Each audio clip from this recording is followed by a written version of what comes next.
There is a massive political crisis in the Maldives after their former President Mohammad Nasheed has sought refuge at the Indian embassy in Male. This after a Maldivian court had issued a warrant against the former president and ordered the police to arrest him. Nasheed is expected to remain inside the Indian embassy until his plea seeking a stay on his arrest is heard by a higher court. Meanwhile, hundreds of Maldivian policemen in riot gear are outside the Indian embassy.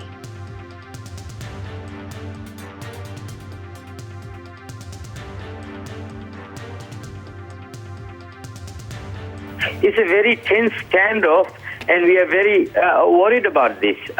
This can escalate into violence, and this is unprecedented here. Mr. Nasheed is holed up inside the Indian High Commission, and the police outside, in full combat gear, looks very threatening.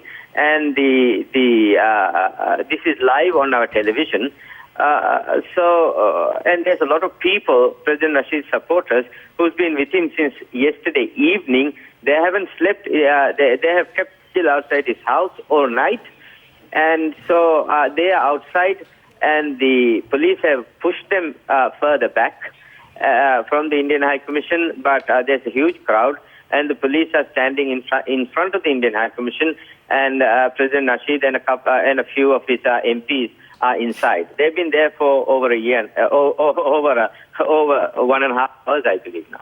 The president actually has sent all the proper documentation to court. He has actually appealed this arrest warrant in the High Court, and it's all emerging, all synchronized at the same time.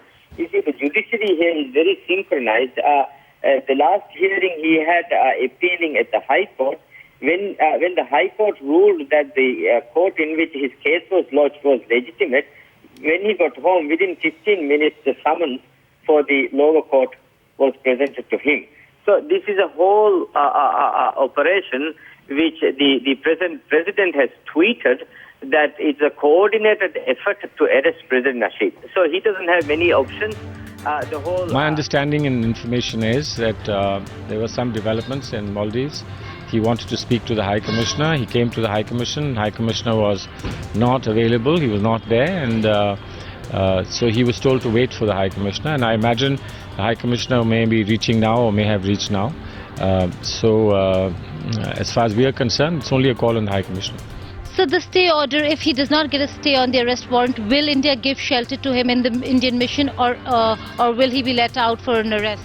No idea, because nobody's asked for any shelter, nobody's asked for any protection. Therefore, I don't think we should speculate on that. It's their internal legal system that's operating. And as I said, he sought a meeting with the High Commissioner, came to the High Commission, and in the absence of the High Commissioner, he was asked to be there if he wanted to till the High Commissioner got there. And once the High Commissioner gets into the High Commission, they will possibly have a conversation, and then we will know if there is anything. Well, we don't have any knowledge of why he's in the Indian embassy. He was asked to present himself to court 2 days ago, and as usual, he avoids the court summoning, and the court then orders the police, issues an order to the police to bring him to court. So the police has issued an order. The court has issued an order to the police to summon him, bring him to the court, and the police is waiting for him to come out from the Indian embassy, and they will take him to court at 4 o'clock today if he comes out. If he doesn't, I think it will be a watch and wait game that we'll have to play, or the police will have to play until the court makes another ruling. Well, it's not a question of our government making a ruling. It's a court order that the police has been asked to follow, but the police will not enter the Indian High Commission. They will wait and watch.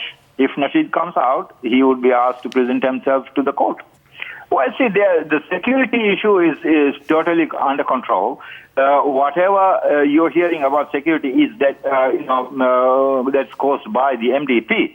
Is a handful of 60 to 70 people. At best, our head count tells us it's about 60 to 70 people, including a few of Mr. Nasheed's loyal MDP parliamentarians who come out on the street and ransack places and things like that. So that's under control. That's not a problem.